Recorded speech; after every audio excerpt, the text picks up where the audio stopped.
So I live in a fucked up neighborhood, and I walked out across the street. I noticed a place called 2-Star Daycare. Nothing says I have tempered expectations for my kids like 2-Star Daycare. You might as well enroll them in the fucking DeVry Institute now. My friend, he's real funny. He was messing with me. He said, "Brett James, you lucky you black and white because you can't be a racist." I said, "What do you mean I can't be a racist?" He said, "Because you're black and you're white. It's impossible. You could never be a racist." And I said, "Hey, you don't tell me that I can't be a racist. It's 2013, and whatever I put my mind to, I can achieve. All right? I'll be the best damn racist you ever saw in your life." I thought it was racist that he said I can't be a racist. You know what I'm saying? Hungry joke's always a strong start. Gets the ladies on your side. Especially this front table, you guys are clearly enjoying yourselves. You guys having fun tonight? You ladies having fun tonight? Alright. You gonna get here? You gonna come out here, get nice and drunk, and then go across the street to Taco Bell? Nice! I'm a big Taco Bell fan, personally. I don't understand why they have a menu. I feel like whenever you walk into a Taco Bell, they should just say, "What shape would you like these 6 ingredients in?" Circle, half circle, or tube. That's all we have. Hey, have you guys seen those billboards, the ones that are like God billboards that say things like, "God wants you to know that whatever it is he wants you to know for that 45-day window of opportunity that he rented the billboard for. Like, you're stronger than you think you are," or whatever it is. I think it would be way better for our society if those billboards said things like, "God wants you to know he doesn't care about sports of any kind at all." Like, I think that would make more of an impact. So, I mean, I don't know really. It's not like God talks to me and says, "Hey, Melissa, please pass on the message that I just don't like sports." That didn't happen, so.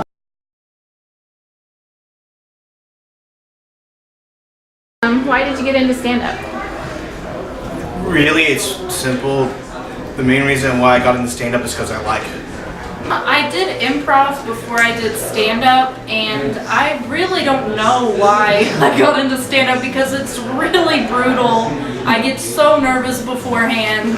I just kind of wanted to be part of the community and keep torturing myself like this for some reason. Yeah. Growing up really skinny, you know, I don't want to use the word bullying or something, you know, but you kind of gotta do something to offset everybody else's attitude towards your skinniness or something. So just being funny. And then a friend, you know, we'd always talked about doing stand-up, and one day he was like, "Let's do this." And so then that's how he started doing stand-up. And then I just kind of like come around or something. All right. I got into stand-up so that I could use it as a form of therapy. I was going through a hard time in my life and decided just to get on stage one time and tell some jokes. That was the main reason, is to make people laugh. I did an open mic one night, and 2 weeks later I was on stage 5 nights a week, so sort of fell into it, but can't really imagine doing anything else. When I finally moved here, my friend Max said, "Well, I'm going to do it." And we kind of suicide packed each other to pressure it so nobody could back out. I think it serves an important function. You know, it's the best comedians are really attacking taboos and trying to speak truth. And you know, you'll see, you know, Stephen Colbert or Louis C.K. or Patton Oswalt, someone go up there and really destroy a crowd, and it's because they tap into something. And I wanted to be part of it. I've always wanted to entertain people, but I have a different reason now than I did when I first got into stand-up years ago in Austin.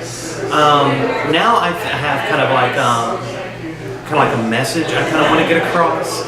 I'm transgendered, and there's not a lot of transgender comedians, and most people don't even know a transgender person. And I think that people like Bill Cosby, Richard Pryor, they did great things for African Americans because they showed them that, you know, black people have a lot of things in common with white people, and it was a good way to bridge the gap. And you know, now that we've had gay comedians, you know, get famous like Ellen, I think that now that gay people are becoming more accepted, while transgendered people are still kind of a mystery and still kind of freakish. I think that by getting up there and telling jokes about being transgendered that relate to normal people, it'll allow them to kind of think about it, and say that, hey, they're not that different. They have the same kind of problems as I do. It's just that they sit down to tell. And ultimately, an ex of mine was like, "You never do anything you say you will." So I said, "Well, watch me." And I've been doing it ever since. I just decided one day that I would try it, and it's kind of addicting. It kind of just never stops.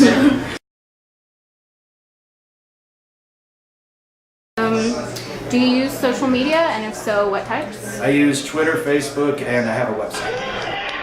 I want to start a cocaine addiction, but I only own Crazy Straws. And I don't have the lung capacity to get it past the second loop. I'm on Facebook, but to be honest, I'm probably about to delete it and start all over. I don't really do the whole Twitter thing. Okay.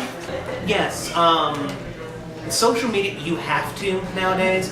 I think that the Uber celebrities out there, they can get away with not doing it because, they have TMZ and all the news organizations doing the work for them. People working their way up the ladder, it's a good way to get the word out, and also it's an easy way to test a joke. You just write a short little joke and post it on Facebook or on Twitter, and depending on how many retweets or responses, or likes that you get, it's a good way to tell if a joke's going to work or not. Facebook and Twitter. I'm not very good at either of them. I don't like to make a spectacle of myself, and I'm always doubting that I have anything important that anybody really needs to understand for my life through Twitter. Oh man. You guys, what's funny about cannibals is that every channel is the Food Network if you're a cannibal. Well, I'm not old, so I don't use Facebook anymore. Because I'm cool, allegedly. But eye roll is not necessary. No. I am old. I use Twitter mostly. That's my favorite. Oh yeah, I'll give you that's fine. You don't have to laugh. These aren't so much jokes as things that happened to Tom, and now he's sad about them. I use Facebook. I just have a personal page on Facebook and Twitter. Do you like fans to friend you on Facebook? Yes, I use Facebook to validate my self-worth. So the more friends I have, the happier I am.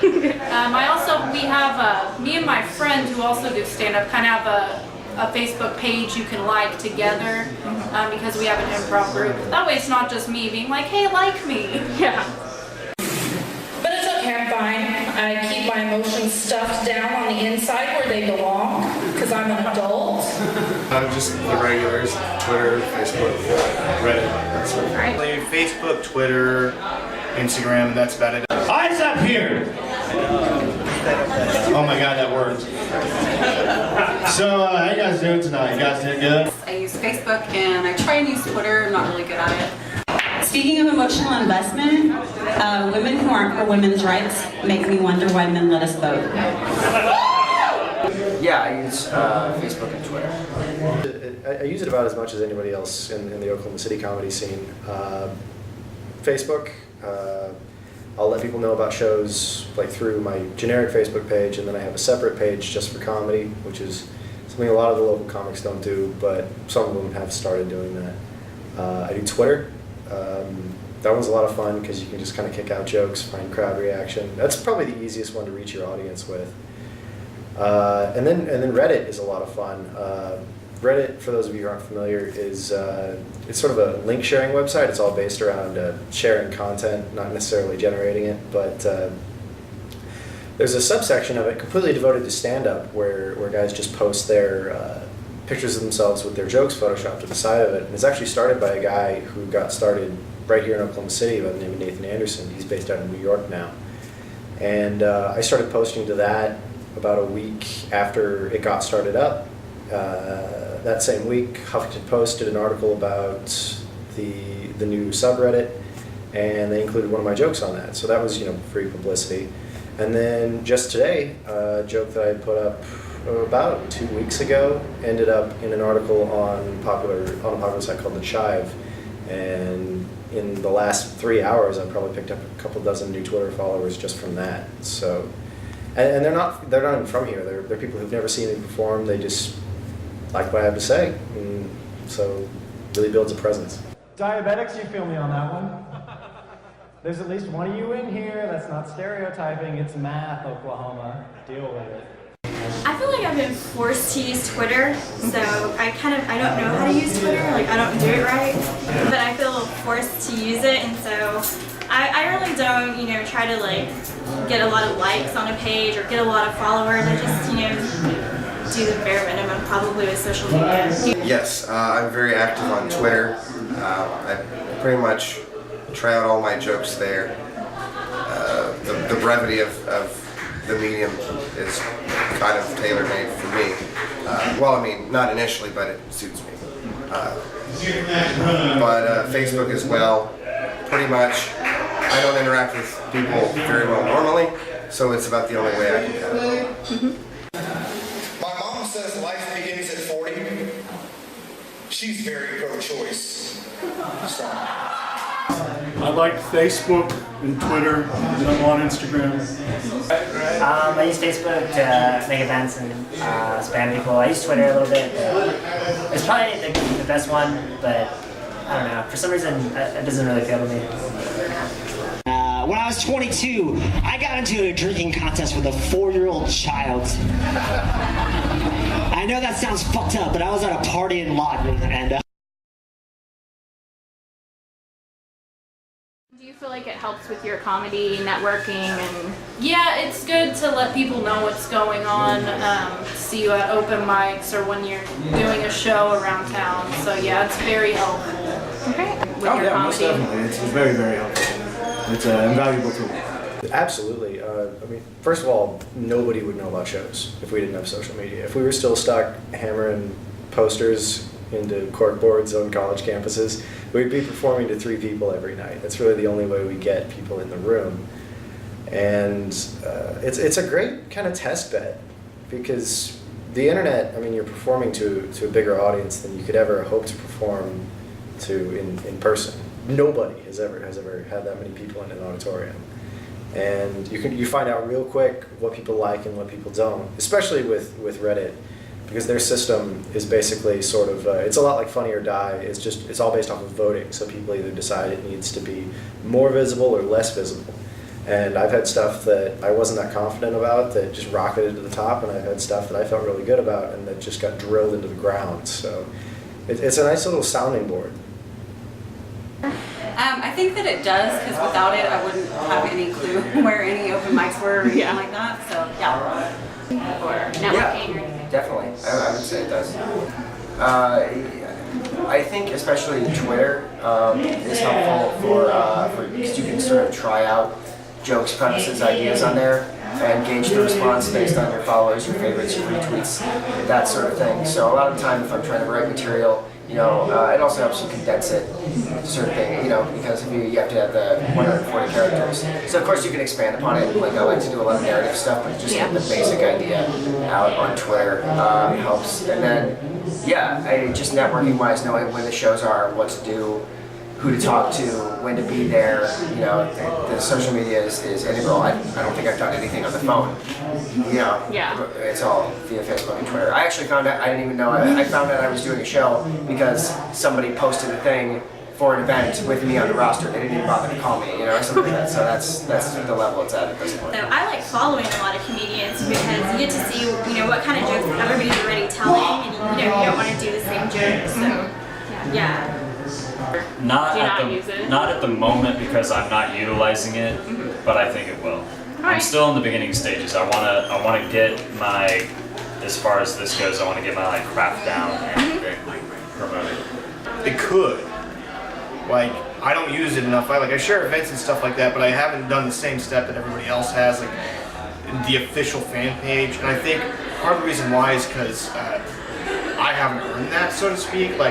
I've been doing this for 3 years, but I'm not professional by any means whatsoever. I don't know, because I mostly I'm really bad at it. So I mostly use like my Twitter for political stuff. So it's always weird to splice in like feminist comic, anti-war comic, dick joke. Yeah. I think it's been diminishing returns like over the years. I feel like when social media first hit the world, I feel like it helped whoever got on that train a lot, and then now it's just kind of something you have to do, but it helps a little bit. It won't change your life. All right. Man, not really. I think the relationships that built with local comedians really helped me more as far as shows go. Like nobody's follow me on Twitter and then asking me to do some really cool show. Yet.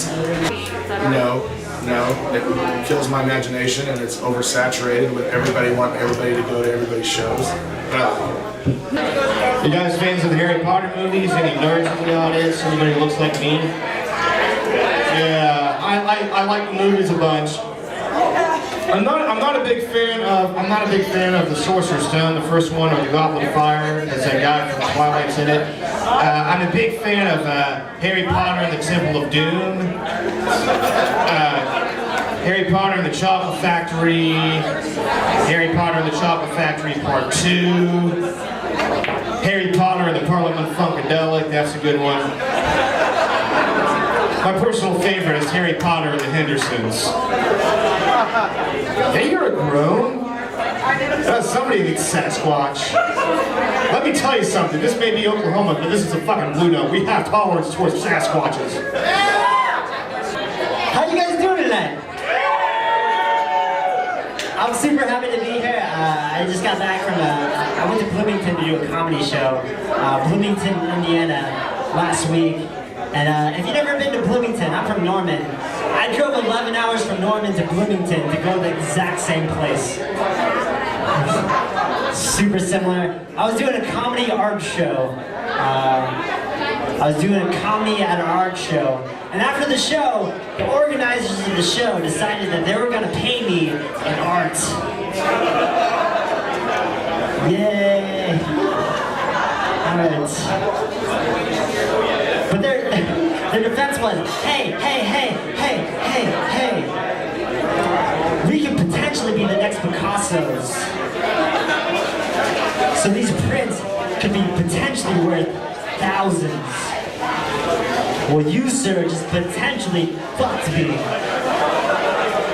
in my mouth.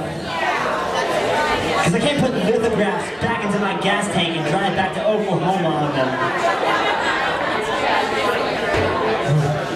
My soul fucking, I found solace in this. The art was pretty good. I got a picture, one of the artists drew a lifelike rendering of him having a threesome. It's pretty good, pretty lifelike. I thought it was a little bit insult to injury, because it was like, hey, not only is this not money, but here's a picture of me having a better time than you.